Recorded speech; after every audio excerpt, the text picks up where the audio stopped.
Do you want to take control of your health? Hear the truth about dieting and weight loss? Learn the best strategies for maintaining a healthy lifestyle?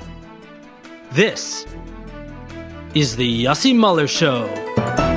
And welcome to the show. I'm Yossi Muller. And I'm Dudi Muller. Dudi is a chef with a background in nutrition. Yossi is a nutritionist with, background in nutrition. Every show we do, we take another myth and debunk it. We crush it. Today's topic is easy answers. People think that there are easy answers to their problems with regard to their weight. Why do people think that there are easy answers, Yossi? Well, there's media hype. Lose 40 pounds in 30 days eating this weird-looking fruit. And people think that weight loss is easy. What could possibly be so complicated about eating less? Right. Thin people don't seem to have a problem. Why should it be a problem for me? And perhaps, for those of us who have dieted in the past, perhaps last time I dieted it was easy, so I think it's easy again. Now that's not true because you're older now, and anytime you go on a diet, you're older than your previous attempt, and the older you are, the more complicated it is to lose weight. So, Yossi, why are people wrong in believing that there are easy answers to weight and eating healthy? That's because we may feel like we can simply decide not to eat, and that is true in any given moment of temptation, but not in a full day, not in a full week, not in a full month. You may be able to control yourselves when you're feeling especially motivated, when you're in what's called a good zone, but not when the going gets rough. And in the long run, it will always get rough. Duddy, do you know the story about the cat that was dressed to be a waiter? So that story with the cat, where they try to show everyone how a cat could be trained to be a waiter, and it looked great, and the cat was dressed up like a waiter and waiting on everyone. But as soon as a mouse came, the cat was shown to be what it really truly was, in essence, to be a cat, and it dropped the food, and it ran after the mouse. On all fours. Very unwaiter-like. And that's us when we try to solve our weight problem by assuming that we're like thin people. Us overweight people, whether we are currently overweight or whether we were overweight in the past, are fundamentally different than thin people. And we cannot simply just start acting like thin people. In what way are overweight people fundamentally different than thin people, Yossi? There are a lot of ways to go about explaining this, but let's do the physiological explanation.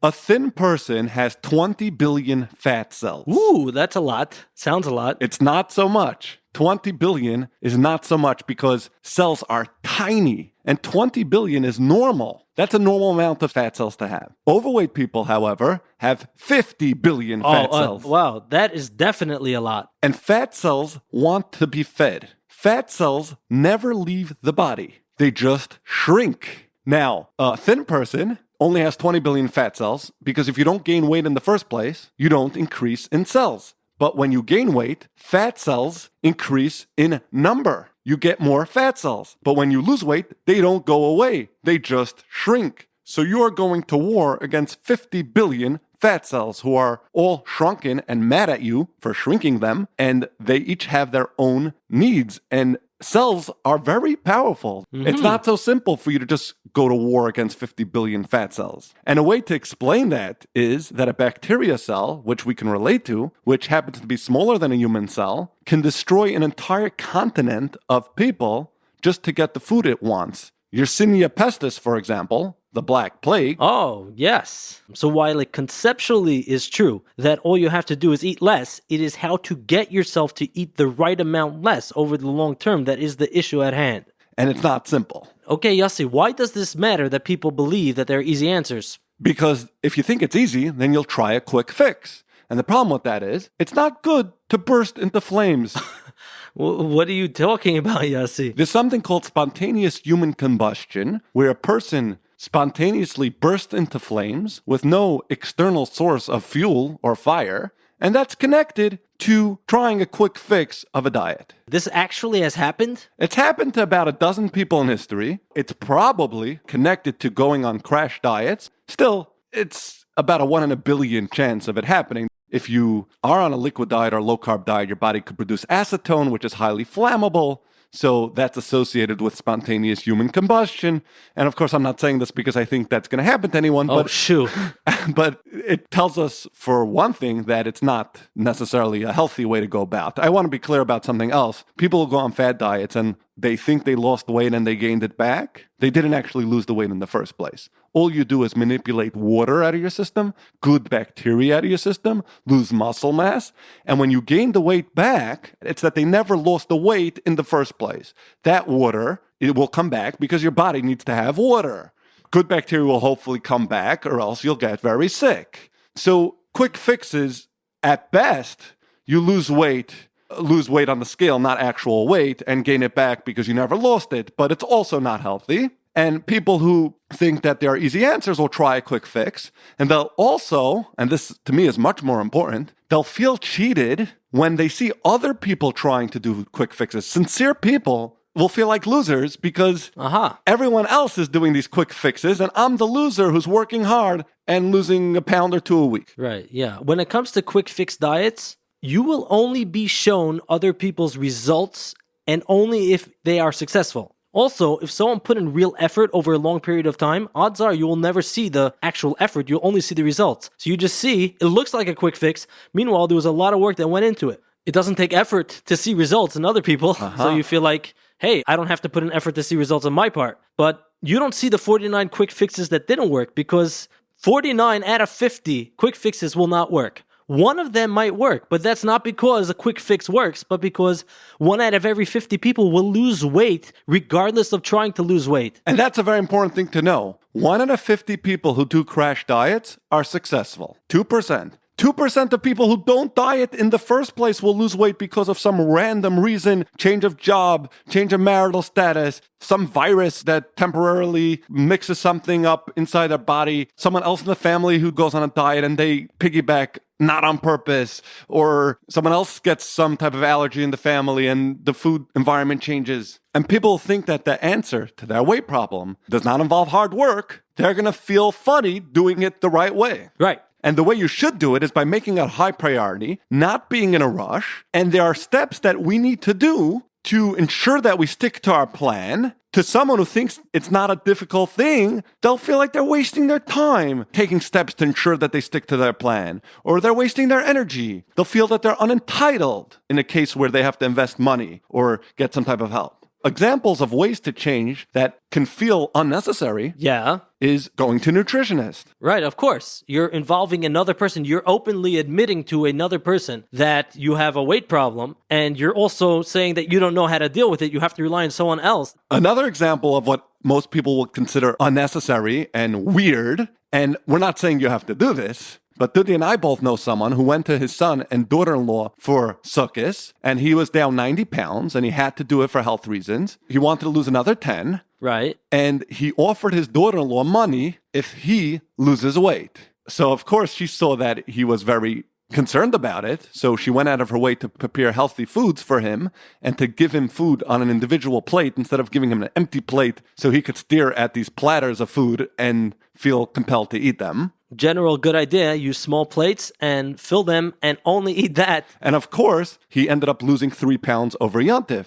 And after the fact, he didn't look so weird, especially because everyone else in the household would have liked to lose weight or at least not gain weight. And they gained between 4 and 8 pounds each. And there are many things people could do. I'll go through a bunch of things people need to do if they're taking it seriously. And someone who thinks that the problem is not a serious problem, they won't do these steps. They won't put in the effort to think of different ideas how to plan or any of these things because why would I put in so much effort for something that is so easy? For example, contingency plans. I have a wedding. I have a party. I'm going to create a new plan. I know I can't stick to the regular plan, but I don't want to just eat. Right, of course. So I'm going to come up with a contingency plan where I may not lose as much as I would like, but I'll lose something because I can't stick to my regular plan during a wedding or a party. What about the 80 days of the Jewish calendar? I'm going to create a separate menu plan or a separate set of rules that I will stick to so that I keep things under control. I'll probably track my food to make sure that I'm accountable to the diet. I may even report my food to someone like a nutritionist so that I know I'm answering to someone.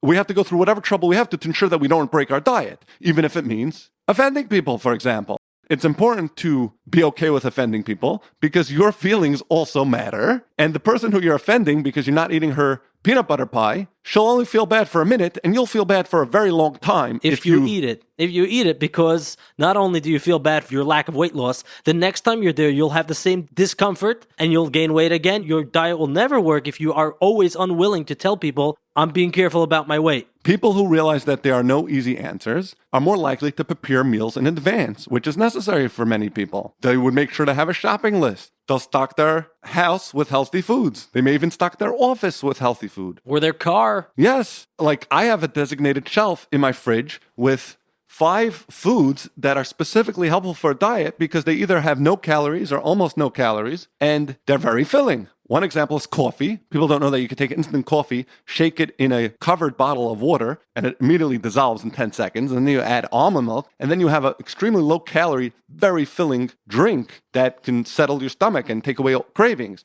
There's another drink, Tezo Iced Passion Tea, which people find to be very filling. And once you're off of sweetened drinks, you'll find it delicious too. There's a Jell-O hack that I have where I take unsweetened, unflavored Jell-O. Well, first I put a tea bag in water so that it has some type of flavor and color, and then I'll put the unsweetened Jell-O in it. So if you drink straight tea, you'll be full for 10 minutes perhaps, but Jell-O will sit in your stomach for 2 hours. Pickles, most people know about. That's filling and super low calorie. And seltzer has a certain advantage over water. Flavored seltzer is flavorful, but the bubbles in the seltzer can make it more filling. Right. These are all great ideas. I mean, you could also think ahead as far as snacks. Foods you might have a difficult time controlling how much you eat. Nuts, seeds, almonds, pistachios. I have both of those pre-measured out in my cabinet. Little bags. That way I know I just take one bag. That's a snack. I don't have to worry of taking handfuls and potentially overeating it. And I'm prepared so that when I do have a craving for a snack, I'm ready for it. Putting thought into how you run your life. And preparing ahead. You may want to change the way your meals are done in your house. You may want to have less variety. When people see 8 different main course options and 12 different side dish options, it's very tempting. You may want to have healthier options in your home. You may want to have a shorter meal. You may want to serve on individual plates. So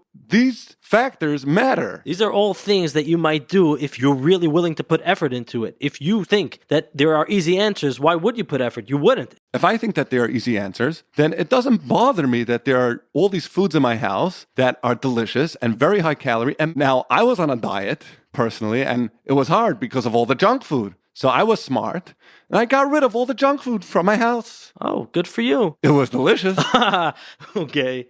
Yossi, a serious question just for a minute. Won't getting rid of trigger foods from your house be stepping on the toes of other people who live in your house or when you have guests and family over? Not necessarily. I'll give you one example. There's a woman who had trouble because Thursday night in her family, she always served dairy. She served mac and cheese or fettuccine alfredo or lasagna Oh my gosh, talking of trigger foods. or grilled cheese sometimes. And she said how it kills her diet every Thursday night, the end of a long week, and she's serving the food, and it's so easy to nibble on these foods. And of course, once you start nibbling, you don't stop. Of course. And it kills her diet. And I asked her, do they prefer the lasagna and the ziti and the fettuccine alfredo over the grilled cheese? Meaning, would it bother them if every Thursday night was grilled cheese? She said, no, that's actually their favorite. I said, grilled cheese, is that a trigger food for you? She said, no, because I have to go out of my way to wash, and I'm not going to go out of my way to wash and eat bread. So there you go. You're not stepping on the toes of the people who live there. You're avoiding and getting rid of trigger foods for you. This situation is actually an interesting idea in and of itself. Adding even one simple extra step of washing is already enough to avoid eating something I would end up eating 2 whole plates or 3 whole plates of macaroni and cheese, and instead I end up eating nothing just because I changed the food to something I would have to wash. Yes, and the take-home message for today is that you are overweight because you eat too much. That problem does not go away easily, and to solve it takes a serious approach because people who are overweight are fundamentally different than people who are not. There are no quick fixes. So do whatever you have to do. You are entitled. It's not unnecessary, and you're not being weird, and you're not being obsessed. You're just doing what you have to do to make real change, which does not come easy. It's very rewarding. It's very meaningful. Oh, yes, very much. It's not bad at all. It's wonderful, but it's not easy. And that takes us to the end of this episode. Thank you for listening. We hope you join us next time.